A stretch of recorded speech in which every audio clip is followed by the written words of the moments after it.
ভাইয়া আমার, আখেরাত তো অনেকগুলো ঘাঁটি। এক নম্বরে হচ্ছে জান কবজ হওয়া, মৃত্যু, এরপরে কবর, এরপরে হাসরের মাঠ, এরপরে মিজান, এরপরে ফুলসিরাত, এরপরে জান্নাত জাহান্নাম, এবং এক একটা হাজার হাজার বছরের লম্বা ঘাটি।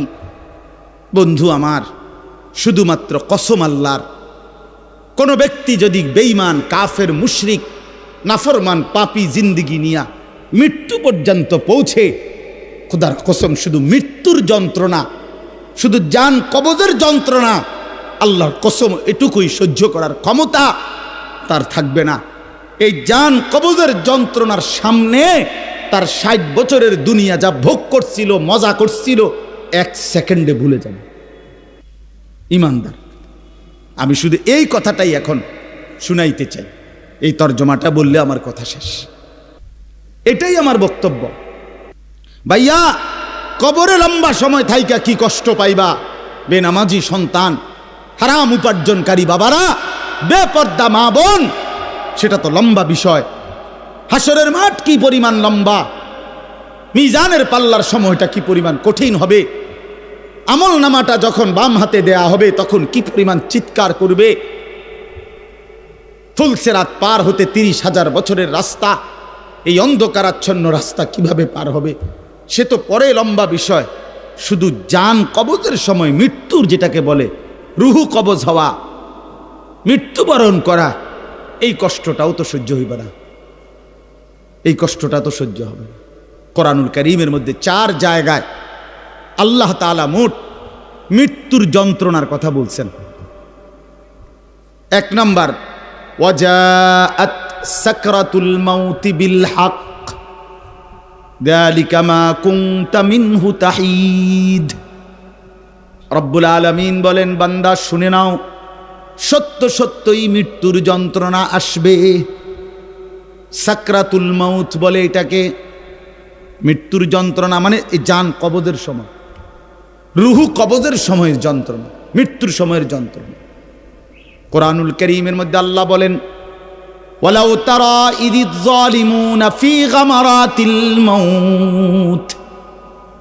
আল্লাহ বলেন, শোনো বান্দা, আল্লাহর নবীকে বলেন, বন্ধু আপনি যদি একটা নজর দেখতেন জালেমের মৃত্যু যন্ত্রণা কতটা ভয়ানক হবে। ইযিয যালিমুনা ফি গামারাতিল মাউত ওয়াল মালাইকাতু বাসিতু আইদিহিম। ফেরেশতারা ওই নাফরমান পাপীকে ডাক দিয়ে বলবে, হাত বাড়িয়ে বলবে ফেরেশতারা, আখরিজু আনফুসাকুম, হে অসৎ আত্মার রূহ, এই নাফরমানের শরীর থেকে বের হও।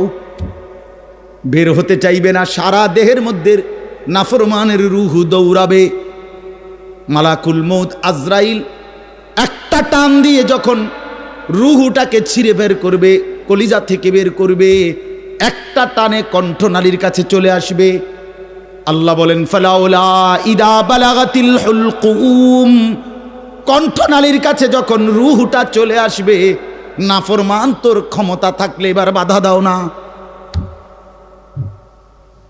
দাও, বাধা দাও, থামাও তোরে। এ না তোমার বন্ধু, এ না তোমার বাপ, থামাও এরে, এ তো মরে যাচ্ছে, তারে ধরে রাখো, ধরে রাখো। পারা যাবে তো? কথা বলেন না কেন? আল ইয়াউমা তুজজাউনা আযাবাল হুন। আল্লাহর ফেরেশতারা জান কবজের মুহূর্তে, খোদার কসম আল্লাহ বলছে, জান কবজের সময় বলবে, মনে রাখিস না ফরমান, আজকে তোরে কবরে নিয়া চূড়ান্ত তোরে আযাব, শাস্তি ভোগ করাবো। তুই বুঝবি পীড়া কারে কয়। মাস্তানি, মাতবরি, সুদের টাকা, ঘুষের টাকা, বাটপারি, চিটারি, অহংকার, দম্ভ, তুই আয়, আয় না ফরমান, তোর এখন দেখাবো। আল ইয়াউমা তুজজাউন, আজকে দেখাবো আযাবাল হুন, লাঞ্ছনা কর আযাব। আও, কবরের প্রথম ঘন্টা, কবরের প্রথম ঘন্টাতেই তুমি বুঝবা আখিরাত কত কঠিন। রাসূলুল্লাহ সাল্লাল্লাহু আলাইহি ওয়াসাল্লাম বলেন, কবরে যেই নাফরমান প্রশ্নের জবাব দিতে পারবে না, 3টি প্রশ্নের, তো আল্লাহ তাআলা বলবেন কাযাবা আবদি, ফেরেশতা আমার এই নাফরমান বান্দা মিথ্যা বলেছে। ফাআফরিশুহু মিনান নার ওয়ালবাসুহু মিনান নার, আমার নাফরমান বান্দার কবরে জাহান্নামের বিছানা বিছায় দাও, ওরে জাহান্নামের পোশাক দিয়ে আবৃত করে দাও। ওয়াফতাহু লাহু বাবান ইলান নার, জাহান্নাম বরাবর তার কবর থেকে দরজা খুলে দাও, কবর খুলে দাও। ওফো, আল্লাহর নবী সাল্লাল্লাহু আলাইহি ওয়াসাল্লাম বলেন তখন কবর তারে, ফেরেশতা যখন তাকে রাইখা যাবে, কবর তারে ডান দিকের মাটি বাম দিকে একটা চাপ দিবে, বাম দিকের মাটি ডান দিকে চাপ দিবে। আল্লাহর কসম নবী বলছে হাত্তা তাখতালিফা আদলাউহু, ডান পাশের হাড্ডি এবং এই পাজরের হাড্ডিগুলো করকর করে ভাঙ্গা বাম দিকে চলে যাবে, বাম দিকের গুলো ডান দিকে চলে যাবে। ভাইয়া আমার, তুমি তোমার উপরে রহম করো। বাপ আমার, আপনাদেরকে বলি, হারামের টাকা উপার্জন কইরা, সুদের টাকা, কিস্তির টাকা, ঘুষের টাকা, ওজনে কম দেওয়া টাকা, হারাম ব্যবসার টাকা, বাটপারি সিটারির টাকা দিয়া বংশ, ফ্যামিলি, স্ত্রী, সন্তানের জন্য রাইখা যাইয়েন না। ওরা আমনেরে বরবাদ করবে, আপনি নিজেও বরবাদ হইলেন, ওরারও বরবাদ করলেন। শুধু শুধু শুধু শুধু আপনি মূল্য পৃথিবীতে কামাই রোজগারই থাকবে, আর পৃথিবীতে যেত রোজগার থাকবে আপনার ফুতেই কামাই করতে পারবো। আপনি হালালভাবে যে দূর পারেন করে দিয়েছে, বাকিটা আপনার ফুতে করবে। না পড়লে মরে যাবে, অসুবিধা কি? না খাইয়া যদি কেউ মরে যায় তাহলে মৃত্যুবরণ করা তো বেজ্জুতি, ঠিক না? কথা বলেন না কেন? না না, বলেন বলেন। কেউ মরে যাওয়া এটা কি শরমের কথা নাকি? ভাই বলো, ছেলে বলো। আরে ছি ছি ছি ছি, ওটা মরে গেল, কেমন শরমের কথা এটা? এমন এটার কথা হইলো কোনো? তো তো মরলে কিছে? মনে করেন না খাইয়া মরেই গেছে, তো মরলে কিছে? মরণ কি শরমের কিছু? তো বাপ দাদা 14 গোষ্ঠী মরছে, তো আমি মরলে সুবিধা কি? আহা, এজন্য বন্ধু আল্লাহ তাআলা বলছেন ওয়ালাউ তারা ইদিয যালিমুন, এই শোনেন বন্ধু, আপনি যদি একটা নজর দেখতেন, আমরা তাফসীরে কিতাবে পড়ছি আত-তাযকিরা, ইমাম কুরতুবী রাহমাতুল্লাহ আলাইহির কিতাব আত-তাযকিরা ফি আহওয়ালিল মাউতা ফিল আখিরা, অনেক সুন্দর কিতাব, বাংলা অনুবাদ হয়েছে মৃত্যুর ওপারে। ইমাম কুরতুবীর খুব সুন্দর, অনুবাদটাও অসাধারণ। এই বইতে আছে ইব্রাহিম আলাইহিস সালাম একবার আজরাইলকে বলছিল, মালাকুল মউত আজরাইল, নাফরমানের জান কবজ করবার সময় তুমি যেই চেহারাটা হয় তোমার, ওটা আমার একটু দেখাও। মালাকুল মউত আজরাইল বলছিল, হে আল্লাহর নবী, কসম আপনি এটা দেখতে চাইেন না, আপনি সহ্য করতে পারতেন না। ইব্রাহিম আলাইহিস সালাম বললেন, না মা আজরাইল, আমি এটা দেখুমই, তুমি আমারে দেখাও একটা নজর। মালাকুল মউত আজরাইল কোন পাপী ব্যক্তির জান কবজের সময় যেই বিভৎস কুৎসিত আকৃতি ধারণ করে, আল্লাহর কসম ওই আকৃতি যখন ধারণ করছেন ইব্রাহিমের সামনে, ইব্রাহিম নবী সাল্লাল্লাহু আলাইহিস সালাম একটা চিৎকার মাইরা বেহুশ হয়ে গেছে। লম্বা সময় পরে যখন হুঁশ আসছে, তো আমি নিজে পড়ছি কিতাবে, আরবি কিতাবে, ইব্রাহিম আলাইহিস সালাম আল্লাহকে বলছে, আয় আল্লাহ, আপনার জাতের কসম মাওলা, কোন নাফরমান পাপী তার কবরের আযাব, আখিরাতের আযাব, জাহান্নামের আযাব কিছুই লাগবে না, শুধু মালাকুল মউত আজরাইলের এই বিভৎস দৃশ্য যদি সে একবার দেখে, তো তার 60 বছরের নাফরমানির শাস্তির জন্য এটাই যথেষ্ট।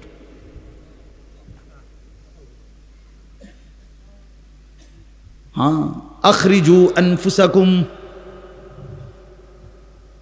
এখানেও আল্লাহ তাআলা এই কথাটা বলছে, ফালাউলা কাল্লা ইদা বালাগাতিত তারাকিয়া।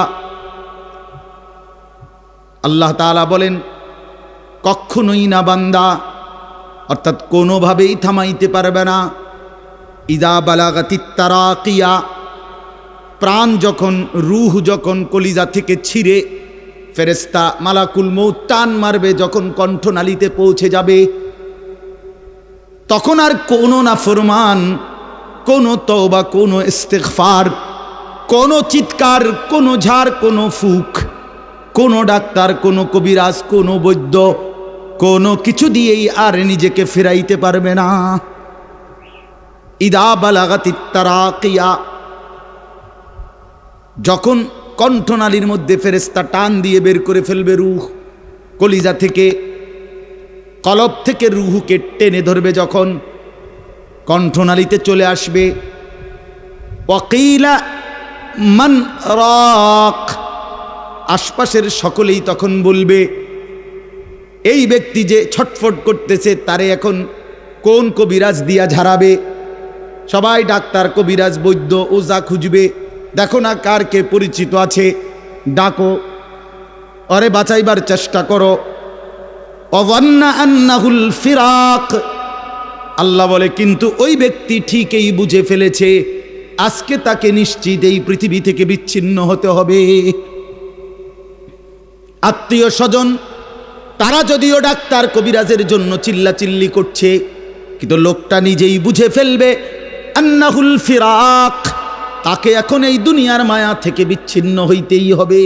কারণ মালাকুল মউত তো রূহটা ছিঁড়া ফেলছে, কলিজা থেকে টান দিয়া ফেলছে, আর তো ফেরত যাবে না, আর তো ফেরত যাবে না। ইন্নাল্লাহা ইয়াকবালু তাওবাতাল আবদি মা লাম ইউগারগির, নবী সাল্লাল্লাহু আলাইহি ওয়াসাল্লাম বলেন নিশ্চয়ই আল্লাহ তাআলা বান্দার তওবা কবুল করেন যতক্ষণ পর্যন্ত না মৃত্যুর গড়গড়া শুরু হয়, ওর আগ পর্যন্ত। ফেরেশতা টান দিলে মৃত্যুর যখন গড়গড়া শুরু হয় তখন যদি কোনো বান্দা তওবা করে আল্লাহ তাআলা সেই তওবা কবুল করে না। এবারে দম টানে, একেবারে সোজা হইয়া গেছে। এই সময় হুজুর আনছে 200 টাকা দিয়া, হুজুর আব্বারে গুদ্দুর বেহেস্ত বুঝ কইরা দেন, তওবা ফরাইয়া দেন, তওবা। এই সারা জিন্দিগির সিটারি বাটফারির তওবাটা এই 200 টাকা দিয়া আব্বারে মিল কইরা দেন। হ্যাঁ, বেহেস্ত দিয়া দিব। বেহেস্ত হুজুরের আব্বার সম্পত্তি। হ্যাঁ, কথা বলেন না কেন? বেহেস্ত হুজুরের বাপের সম্পত্তি এটা। তো এটা কি ধরনের তওবা, কিসের তওবা এটা? এই ব্যাটার তো কোনো এহসাসে নাই। আরে বোঝেন নাই আমার কথা? তার তো কোনো অনুভূতিই নাই, হে তো লড়েও না, বুঝেও না, হে তো জানে না কিসের করছে, কি করতেছে। আল্লাহ তাআলা বলছে ওয়াল্লাযীনা ইযা ফাআলু ফাহিশাতান আও যালামু আনফুসাহুম যাকারুল্লাহ ফাস্তাগফারু লিযুনুবিহিম। আল্লাহ বলছে আমার বান্দা যত বড় নাফরমানি করুক, করতে করতে যদি বড় থেকে বড় জুলুমও করে, কিন্তু তৎক্ষণাৎ যদি আমি আল্লাহকে স্মরণ করে আর আমার কাছে 2 হাত তুলে মাফ চায়, পিছনের গুনাহ যদি ছেড়ে দেয় আর করবে না যদি ওয়াদা দেয়, খোদার কসম কোরআনে আছে, আল্লাহ বলেন বান্দা আমি পুরাপুরি 100% মাগফিরাত দিয়ে দেব, পুরা মাফ। উলাইকা জাযাউহুম মাগফিরাতুম মির রাব্বিহিম। যখন তোমার বুঝ ছিল তখনই তুমি তওবা করছিলা, ঠিক আছে, কিন্তু যখন মৃত্যুর যন্ত্রণা শুরু হয়ে যায় তখন আর তওবা কবুল হয় না। ওয়ালাইসাতিত তাওবাতু লিল্লাযীনা ইয়ামালুনাস সাইয়্যাত হাত্তা ইযা জাআ আহাদাহুমুল মাউতু ক্বালা ইন্নী তুবতুল আন।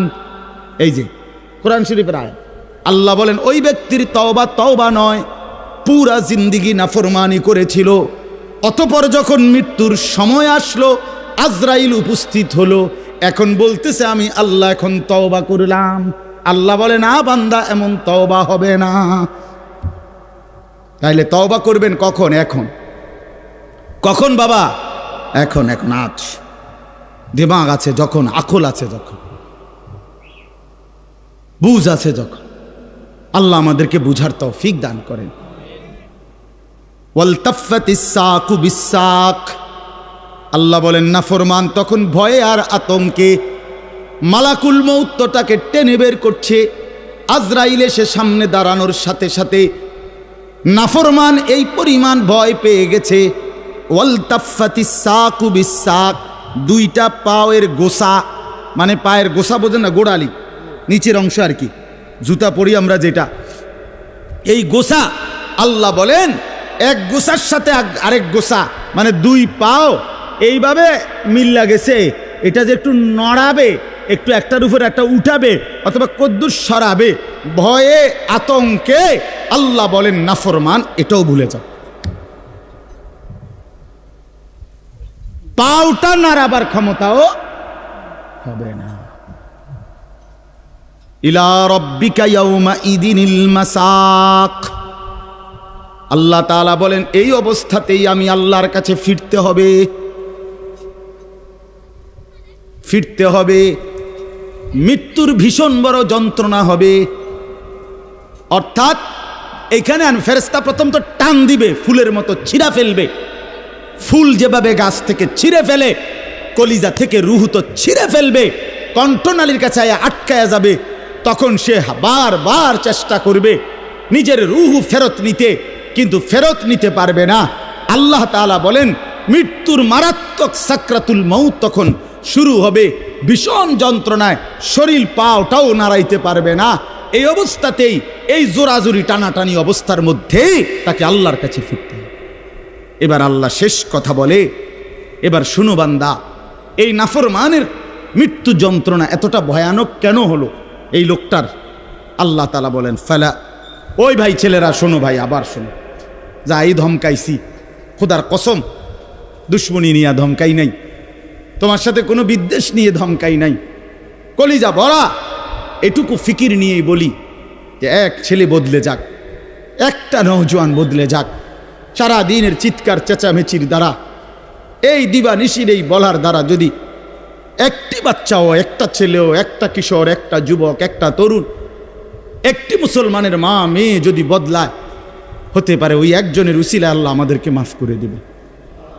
এই আশায় ভাইয়া, এই আশায় যুবক ভাইয়া, তোমরা ইসলামের দিকে ফেরা দরকার, তোমরা আল্লাহর দিকে ফেরা দরকার। চারিদিকে সারা পৃথিবী জুড়ে সমস্ত ষড়যন্ত্র ইসলামের বিরুদ্ধে, মুসলমানের বিরুদ্ধে। তোমরা দেখছো ভাইয়া, গাজার মধ্যে মুসলমানের রক্তে ভাসতেছে, ফিলিস্তিনে মুসলমানের রক্তে ভাসছে, আজ আবার লেবাননে মুসলমানের রক্তে জমিন ভেসে গেছে।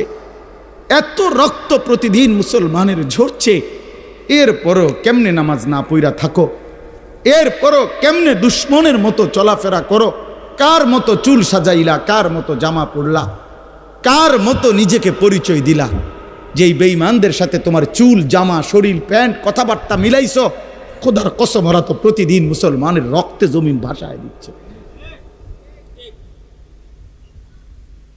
প্রতিদিন ভাসায় দিচ্ছে। এটা তো ভাবা উচিত, ভাবা উচিত। সারা দেশে, আমার এই ছোট্ট বাংলাদেশেও কি পরিমাণ ইসলাম এবং মুসলমানদের বিরুদ্ধে ষড়যন্ত্র। আমি গত আগস্ট মাসে উত্তরবঙ্গ ছিলাম, 40 দিন দাওয়াত তাবলিগের সফরে, আল্লাহর রাস্তায় মেহনতে 40 দিন এক চিল্লা সফরে ছিলাম। জুলাই মাসের 31 তারিখ থেকে সেপ্টেম্বরের 9 তারিখ পর্যন্ত। তো ওইখানে দেখছি আমি 10টা উপজেলায় অসংখ্য খ্রিস্টানদের গির্জা, যেখানে প্রতিদিন, কসম আল্লাহর, প্রতিদিন খ্রিস্টানরা, এই ইউরোপ থেকে আসা খ্রিস্ট ধর্মের অনুসারীরা, তারা আমাদের এই বাংলাদেশে, উত্তরবঙ্গে প্রতিদিন আমাদের সমাজে, মুসলমানের সমাজে খ্রিস্ট ধর্ম প্রচার করে 1-2 করে মুসলমানকে খ্রিস্টান বানাচ্ছে।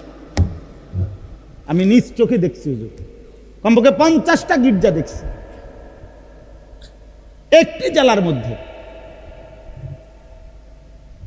40 দিন 26 জন সাথী দাওয়াত তাবলীগের নিসবতে রাত দিন আলহামদুলিল্লাহ আল্লাহ করাইছে, মেহনত করছে। 16 জন আলেম ছিল আমাদের জামাতে। 40 দিন পরে আলহামদুলিল্লাহ কাকরাইলে যখন আমরা, এই দিনাজপুর এক জেলা থেকে জামাত বের হইছে, আল্লাহই করাইছেন, আল্লাহর দয়ায় পরবর্তীতে আমাদের এই জামাত আমরা নিয়ে আসছি। 40 দিনের জন্য আবার বের হইছে। শুধু দিনাজপুরের আমরা যেটুকু অঞ্চলে মেহনত করছি ওই থেকে 950 মানুষ, 63টা জামাত। আলহামদুলিল্লাহ আল্লাহ করাইছে, আল্লাহ করাইছে। তো এজন্য বললাম, প্রতিনিয়ত আমাদের পার্বত্য চট্টগ্রামের হালাত খবর নেন, কি হচ্ছে। একদিন ঘুম থেকে শুনবেন উঠে পার্বত্য চট্টগ্রাম আর আমাদের কাছে নাই। গোটা বাংলাদেশে, পুরা বাংলাদেশ যত বর্গ মাইল, এর 3 ভাগের 1 ভাগ হলো পার্বত্য চট্টগ্রামের 3টা জেলা। বুঝেন নাই কথাটা আমার? সারা বাংলাদেশের আয়তন যেদূর, ওইটার যদি 3 ভাগ করে, শুধু 3 জেলা, রাঙ্গামাটি, খাগড়াছড়ি, বান্দরবন, পার্বত্য চট্টগ্রামের এই 3 জেলাই 1/3 বাংলাদেশের। বুঝেন হিসাব? হ্যাঁ, পুরা উত্তরবঙ্গ প্রতিদিন কাফের কাদিয়ানি, প্রত্যেক দিন তারা মুসলমানদেরকে কাদিয়ানিতে বানানোর জন্য তাদের কার্যক্রম করছে, অসংখ্য মানুষ। অথচ সারা পৃথিবীর মুসলমানের কাছে, ওলামায়ে কেরামের কাছে, সারা পৃথিবীর মুসলমানের কাছে একথা স্পষ্ট অকাট্য যে কাদিয়ানিরা 100 কাফের, 100 কাফের, 100 কাফের, 100% কাফের।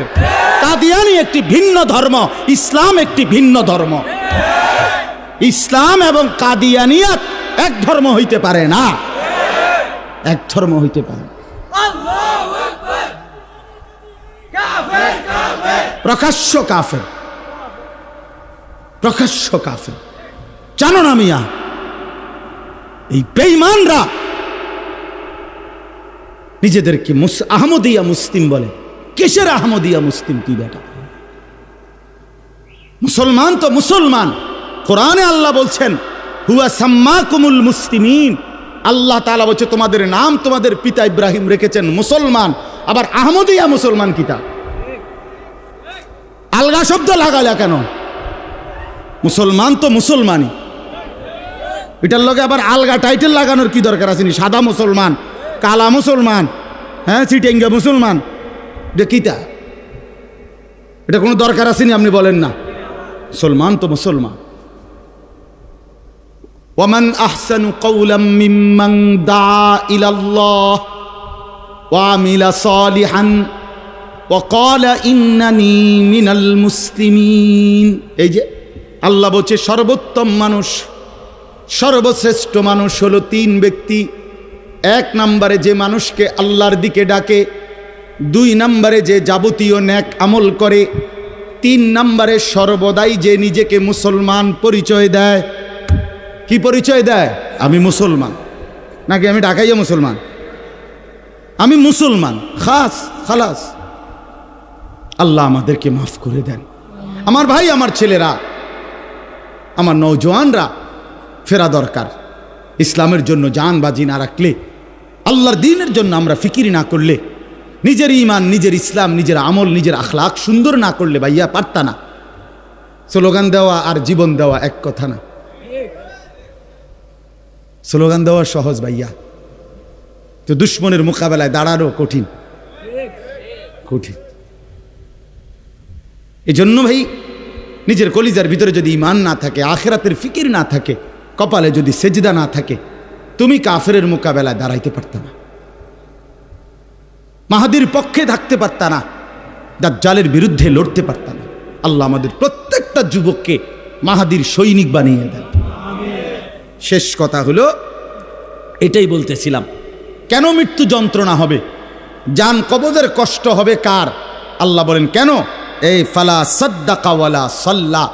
আল্লাহ বলেন কারণ হলো সে আমি আল্লাহর কথায় বিশ্বাস করে নাই, আমি আল্লাহর উপরে বিশ্বাস করে নাই, এবং ওয়ালা সাল্লা 5 ওয়াক্ত নামাজ আদায় করে নাই।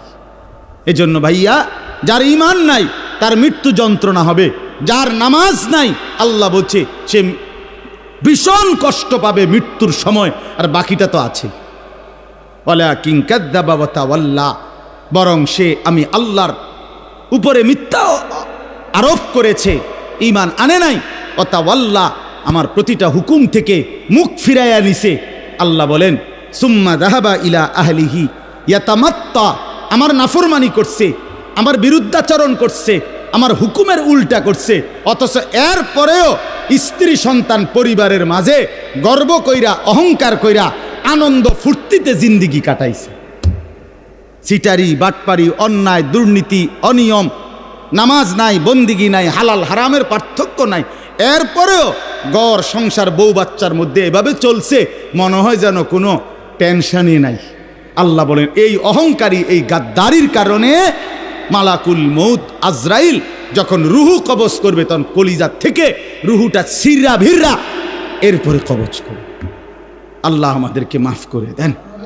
আল্লাহ তাআলা শেষ বলেন, আমি যেটুকু পড়ছি, আউলা লাকা ফাআউলা সুম্মা আউলা লাকা ফাআউলা। আল্লাহ বলেন, বান্দা, এই বান্দা, আমি 4 বার বলছি বান্দা, 4 বার তোমার জন্য দুর্ভোগ, তোমার জন্য দুর্ভোগ, তোমার জন্য দুর্ভোগ, তোমার জন্য দুর্ভোগ। 4 বার আউলা লাকা ফাআউলা সুম্মা আউলা লাকা ফাআউলা। কয়টা হইল? 4টা। কেন 4টা কেন? 1, তোমার জান কবজের সময় তোমার দুর্ভোগ। 2, তোমার কবরে দুর্ভোগ। 3, হাসরের মাঠে দুর্ভোগ। 4, জাহান্নামে দুর্ভোগ। তুমি জান কবজের সময়ও কষ্ট পাইবা, তুমি কবরেও কষ্ট পাইবা, তুমি হাসরেও কষ্ট পাইবা, তুমি জাহান্নামেও কষ্ট পাইবা। আউলা লাকা ফাআউলা সুম্মা আউলা লাকা ফাআউলা। আয়াহসাবুল ইনসানু আন ইউতরাকা সুদান। আল্লাহ তাআলা বলছে, মানুষ তুমি কি ভেবেছো আমি তোমাকে এমনি এমনি ছেড়ে দেব না? কি ভাবছ? এমনি এমনি অনর্থ, কোন উদ্দেশ্য ছাড়াই আমি তোমার এমনি বানাইছি না। বান্দা ফাহাসিবিতুম আন্নামা খালাকনাকুম আবাসান। আল্লাহ তাআলা বললেন, বান্দা তুমি কি এই ভেবেছো আমি তোমাকে বেহুদা বানাইছি? এ খাইবার ফুর্তি করবা, নাচবা গাইবা? না ভাইয়া, আল্লাহ তাআলা আমাদের প্রত্যেককে ঈমান দান করেন, তাকওয়া দান করেন, গুনাহ থেকে বাঁচবার মতো হিম্মত দান করেন। আল্লাহ তাআলা আমাদের প্রত্যেককে 5 ওয়াক্ত নামাজ জিন্দেগি সুন্দর করার তৌফিক দান করেন। ইনশাআল্লাহ আল্লাহ তাআলা সবাইকে কবুল আর মঞ্জুর করেন। নওজোয়ান ছেলেরা সহ সবাই মেহেরবানি করে মনোযোগের সাথে হযরত বয়ান করবেন। হযরত আমারও অনেক বেশি শ্রদ্ধেয়। ইনশাআল্লাহ হযরতের বয়ান মনোযোগ দিয়ে শুনে দোয়া করে এরপরে আমরা যাওয়ার চেষ্টা করি। আল্লাহ তাআলা সকলকে উত্তম তৌফিক দান।